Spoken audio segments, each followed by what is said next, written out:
Ahí estamos. Bueno, gracias Cecilia y a todos los presentes. El tema que vamos a hablar un poquito es sobre la oración matrimonial.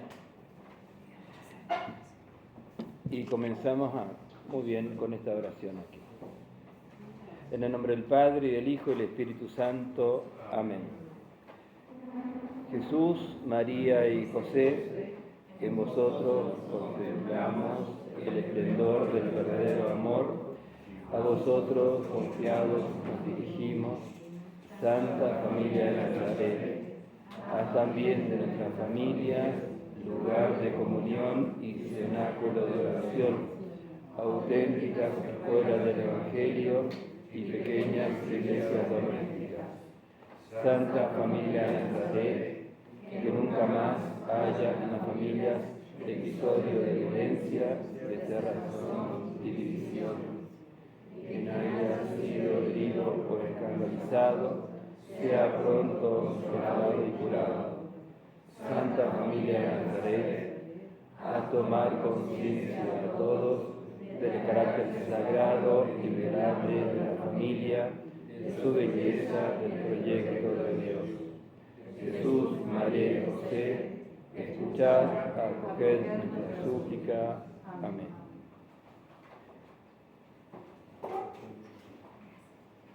Concédenos, Señor, tu Espíritu Santo para poder descubrir la verdad del amor, de la oración, la verdad del matrimonio, lo que tú nos quieres revelar para que nosotros podamos escucharlo y ponerlo por obra. Que en esta meditación no pongamos ninguna idea humana, ningún proyecto personal, sino que sea poder escuchar como María escuchó la voz del ángel, que hoy escuchemos tu propia voz sobre este misterio de la oración en el matrimonio. Sagrada Familia de Nazaret, ruega por nosotros. En el nombre del Padre, y del Hijo, y del Espíritu Santo. Amén. Bueno, qué gusto. Yo creo que hace algunos años hicimos una charla aquí. ¿Alguno estuvo? No. Vos. Bueno, espero que no te acuerdes porque vamos a repetir alguna cosita. Porque varios temas van a salir de este texto. En realidad está referido a la palabra de Dios. Bueno, algunas cositas antes de comenzar el recorrido que vamos a hacer. En primer lugar, que se va a hablar sobre la oración matrimonial, necesito que limpiemos la cabeza y el corazón de lo que significa, hay que rezar. Como el hay que rezar, literalmente como he dicho. Saquemos eso de la cabeza, si no nos va a costar entender. Segundo, tengo que hacer rezar a mi marido, que le cueste y no quiere, o a mi mujer. También, aunque sea un objetivo y un deseo lícito y bueno, no va por ahí el tema. Y finalmente, entendamos que vamos a entrar o intentar entrar en lo más profundo del misterio de la Santísima Trinidad desde una experiencia de amor humano.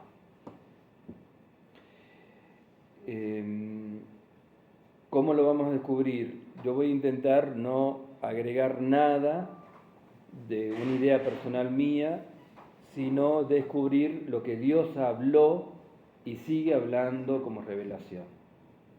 La revelación de Dios se da en el hombre, en su historia personal y a modo personal.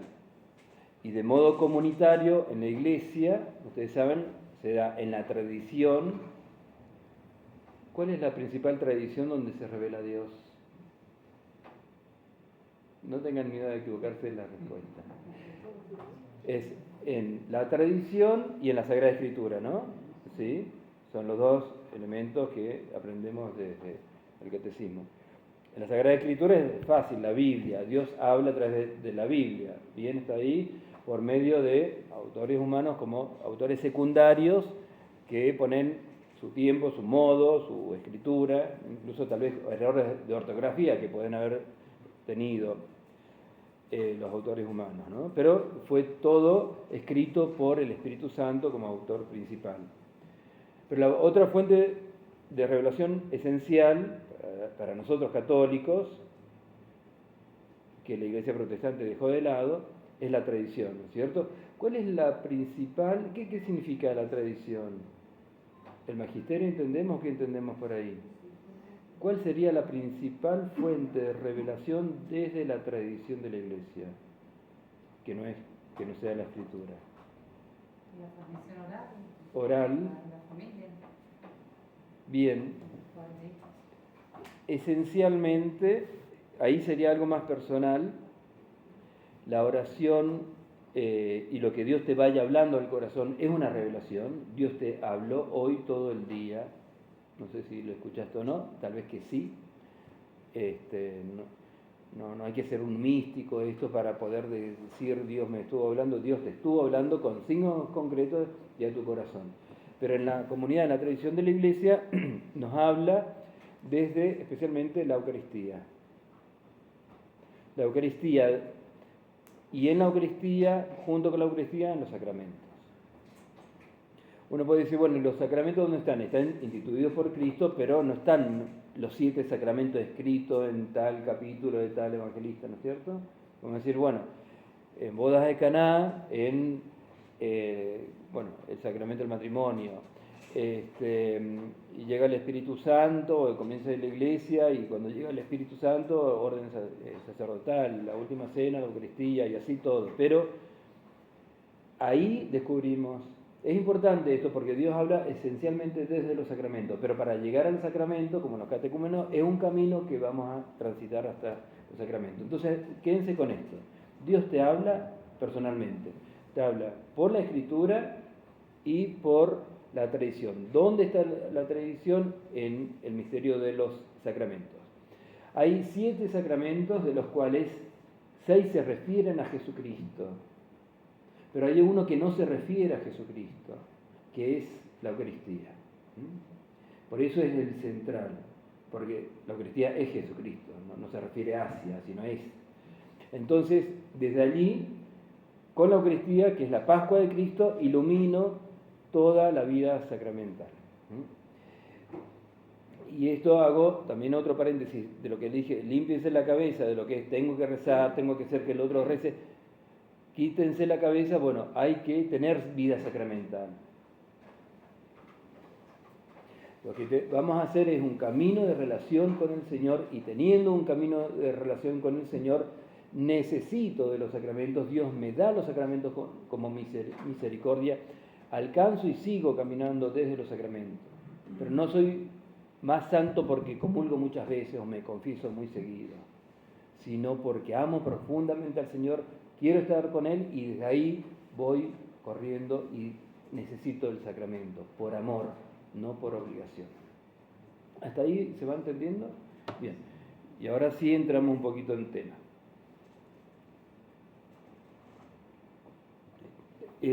Solamente en esto que voy a hablar es lo que les pido, mayor concentración. Por eso es al principio, está bueno, porque después se van a distraer un poco más. Seguramente ahora están distraídos, pero bueno. Ahora necesito un poquito más concentración porque vamos a hablar de la Santísima Trinidad. Un poquito. Y después va a ser un poquito más fácil, se los prometo. Santísima Trinidad como ese amor eterno del Padre y esa contemplación de amor que es contemplando su mismo ser, donde engendra eternamente al Hijo, y engendrando eternamente al Hijo, ahí se constituye un primer diálogo de amor eterno entre el Padre y el Hijo. Ese diálogo de amor eterno fluye entre ellos ese amor personal que es el amor del Espíritu Santo y su donación de amor del Espíritu. Desde este hecho trinitario de las divinas personas que se da en la eternidad, ahí como, por decir así una necesidad de amar eternamente y sigue queriendo amar. Amor significa vida, significa dar ser para amar y para ser amado quien recibe el ser. Dios no necesita ser amado por las criaturas, de algún modo, y entre comillas, necesita amar simplemente para que nosotros podamos ser amados por Él y darle gloria al Señor. Entonces hay un primer hecho en la Santísima Trinidad de las tres personas divinas en el amor como esencia y un amor que es uno, que es verdadero, que es bueno, que es eterno, y desde allí la creación. Ahora bien, ante el rechazo y hemos dicho que ese amor trinitario hay un diálogo en la Santísima Trinidad, entonces conlleva cómo sostiene Dios a la creación desde un diálogo, desde un decir te amo eterno y un recibir ese amor.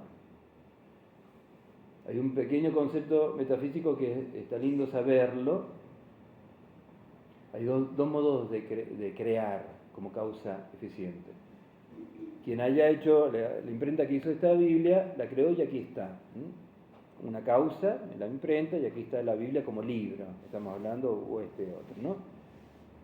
Ha creado algo en el ser, causa essendi se llama. Pero hay otro que, por ejemplo, un pianista toca una tecla y toca una pieza, cuando termina de interpretar la pieza musical, cuando termina, ¿dónde está la pieza?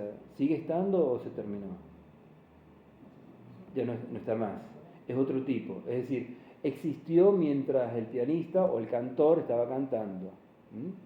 Se terminó cuando dejó de ejecutar la pieza. Se llama causa. Mientras lo existe, deja de existir. ¿Comprendieron o es muy...? Sí. Yo tardé un mes en metafísica para entender lo que le acabo de decir cuando tenía 22 años. Pero bueno, es impresionante. Bueno, entonces, causa en el ser, causa en el hacer, ¿no? Entonces termina, nosotros somos creados por Dios, ¿en el ser o en el hacer de Dios? ¿Como en el ser o en el hacer? No, en ningún momento dijo que son las dos cosas, una o la otra, ¿no? En el hacer, ¿sí? Es como, entonces Dios está tocando esa sinfonía eterna, una música armoniosa y bella que somos nosotros, eternamente. Dios nos sigue sosteniendo en el ser. En el momento en que Dios deje de hablarnos o se eche una siesta, desaparece toda la creación. Nos está pensando, en realidad, una visión tal vez intelectualista, nos está amando eternamente, nos sostiene en el ser. Si Él deja de tocar su obra, dejamos de existir. Entonces, lo que somos es una plenitud de relación. Yo quisiera pararme, y me cuesta esto, pero me han dicho que tengo que estar acá con este micrófono, por eso no puedo. Pero bueno, en nosotros, que somos criaturas en el Creador, totalmente ligados en el ser, en el haciendo, causa fiendi. Así que ya han conocido algo de metafísica, pero es muy importante. ¿Por qué es muy importante? Porque desde allí yo como criatura entro en relación con el Señor eternamente. Y mi vida es relacionarme con el Señor.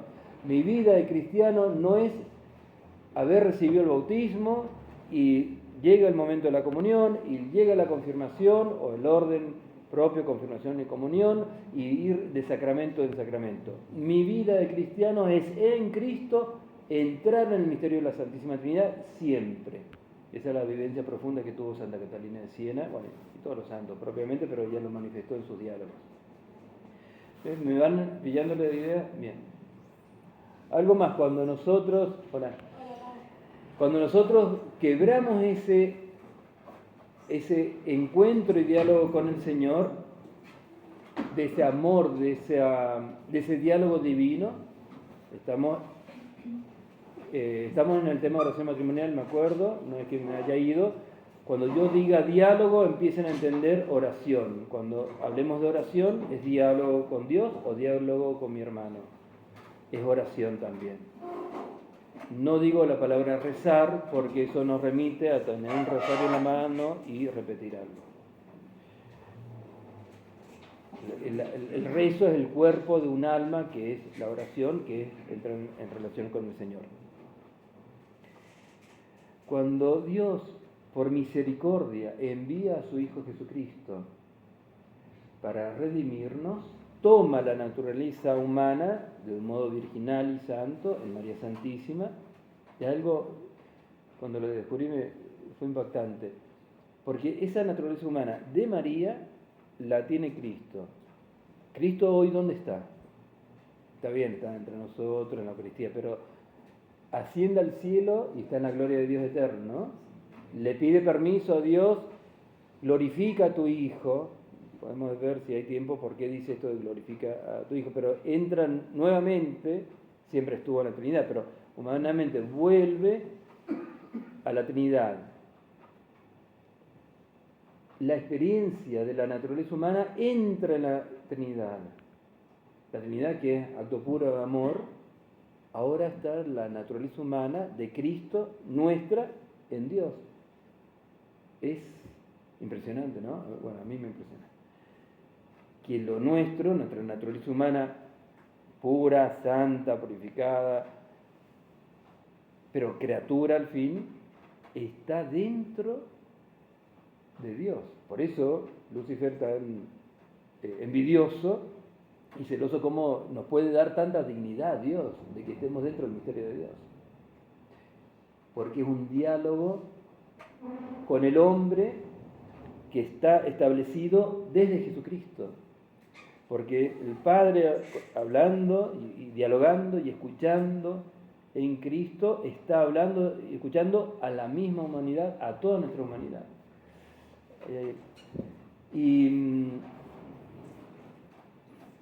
¿Hasta ahora vamos bien? ¿O un poquito complicado? Bien. Bueno, eso ya lo hizo Dios. Cuánta misericordia. Es que imagínate, en tu mismo ser, una criatura inferior puede entrar a ser parte de ti. En tu familia, un mendigo de la calle lo incorporas que sea parte de tu familia. Pará, no. Dios hizo con nosotros, mendigos y pecadores, parte de la Santísima Trinidad. Ahora, por este diálogo, que si es que entramos en diálogo matrimonial, en diálogo con el Señor, podemos hacer que Dios entre en la humanidad. Él ya lo hizo. ¿Lo vas a hacer? ¿Y qué significa esto? Significa orar como matrimonio. Y bueno, pero cuando estoy en oración personal, la oración matrimonial supone la oración personal. Dice, bueno, ya recé con mi marido, con mi mujer, listo, resolví el tema de oración. Bueno, ahora ver la peli, hago otra cosa. No. Tengo mi oración, mi relación con el Señor, pero la oración propia y más perfecta, así como Dios dialoga con Dios Padre, con Dios Hijo, con su Hijo, que puedas dialogar en el Señor con tu esposo, con tu mujer. Una oración perfecta, completa, una oración de dos.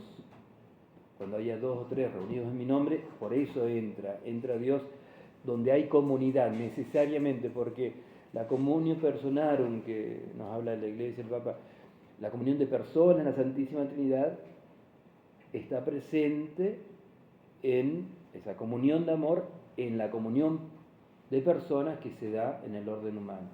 ¿Cuál es esa comunión de personas humanas? Hemos hablado de personas divinas, ahora como comunión de personas divinas y como reflejo de esa comunión de personas divinas. ¿Cuál es esa comunión de personas humanas que se da a nivel humano? Más perfecto está en ustedes en el matrimonio, porque está elevada la comunión, la unión, a modo sacramental. Y desde allí a modo sacramental en la misma familia, con tus padres, abuelos, con tus hijos, tus hermanos. Y si el otro no quiere orar, ¿es válido? Si yo le estoy hablando, ustedes no están hablando, me están escuchando. ¿Hay diálogo aquí o es monólogo? En la oración también puede haber esto. Porque hay momentos, hay situaciones donde yo puedo dialogar, o una madre que está con su hijo, con su niña, un bebé recién nacido, él está hablando, y es muy hermoso cuando le hablan, y alguien racionalista puede decir que si no te entiende. Hay un diálogo de amor ahí, y no importa las palabras que le está diciendo.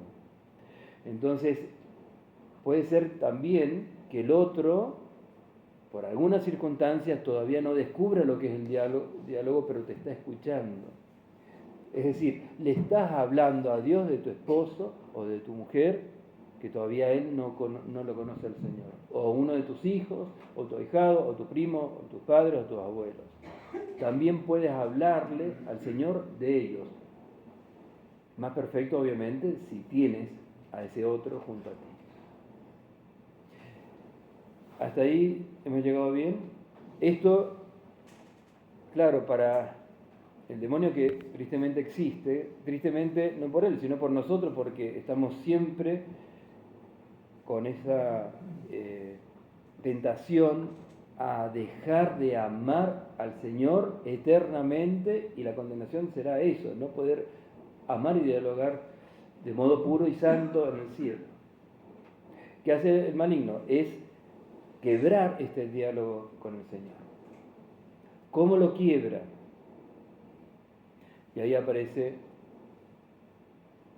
el maligno en la Escritura. El primer modo, el primer momento en que está él es una vez que ha sido creado el varón y la mujer a imagen y semejanza. Entonces uno dice, bueno, ¿cómo es a imagen y semejanza el hombre? Bueno, por inteligencia y voluntad, verdad, tal, el bien. Bueno, una visión tal vez más filosófica, antropológica, bien. Pero también hemos sido creados a imagen y semejanza en el amor para amar y en el diálogo para dialogar. Y el diálogo no significa meramente, como enseña, ¿no?, emisor, receptor, mensaje, sino es estar junto al otro, unido en el otro, en una misma existencia. Como le decía, papá o una mamá con un bebé en brazos, hay un diálogo ahí familiar. O dos novios que se están mirando con cariño, con amor, en ese silencio de amor se están dialogando. Bien, esto estaba sucediendo. Tanto es que dice la Escritura que una vez que Dios nos creó, Dios es amigo y era amigo del hombre. Y se paseaban juntos con el jardín, como un amigo, había un diálogo. Es más, se dice que Adán y Eva cuando hablaban a modo de poesía, de canto, no hablaban de un modo seco y cortante como nosotros, sino de un modo poético. Pero lo cierto es, porque era el modo en que hablaban con el Señor, lo cierto es que este primer diálogo se da del hombre en la soledad con la creación, no encuentra a nadie, Dios descubre, no lo leo por el tema del tiempo, sería muy hermoso detenernos en cada palabra. ¿Adán le dice a Dios que estaba solo? En ningún momento. Dios descubre porque lo ha creado y lo sigue creando, ya hemos visto eso, que lo sigue sosteniendo en el ser. Dios sabe que está solo y le da una ayuda adecuada, porque toda la creación lo duerme, sería lindo leerlo, insisto, pero por tiempo, lo duerme y lo despierta, ¿y con qué se encuentra? Con Eva, ¿no es cierto? ¿No es cierto? Esta sí es mi carne, huesos mis huesos, y se llena de alegría por la presencia de ella. Hay un primer diálogo. Diálogo es decir, una primera oración, entendamos esto, ¿eh? Una primera oración. Dios se equivocó al crearlo solo, tener que hacer dormir para crearla a ella. Dios se equivocó al crearlo y darle toda la creación y no encuentra una ayuda adecuada. Es un modo pedagógico que tenemos en la Escritura para descubrir esa necesidad del otro, para una necesidad de ser amado. Existencialmente nosotros necesitamos ser amados. Incluso los grandes crímenes y delitos que se han hecho en la humanidad de aquellos que no han sido bien amados, no se han sentido bien amados tal vez, o alguien que tenía que amar odió y le quebró su ser, porque es lo más íntimo de la persona. Hablamos de amor como hablamos de un diálogo, insisto, no un diálogo de lo que podemos escuchar cuando se lee una novela, ¿no? Un diálogo del ser, del alma, que incluye también el hablar, conversar, pero es mucho más teológico, más elevado, existencial.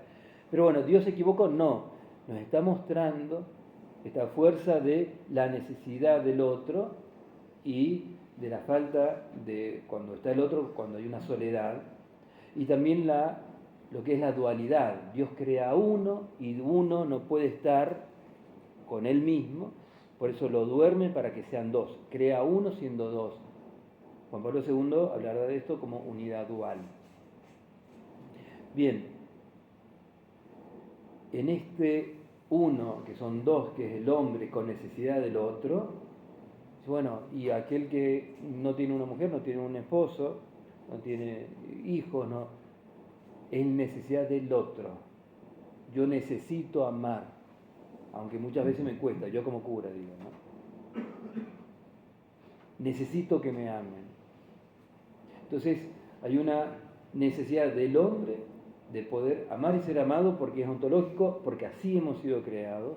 ¿Pero por qué? Porque estamos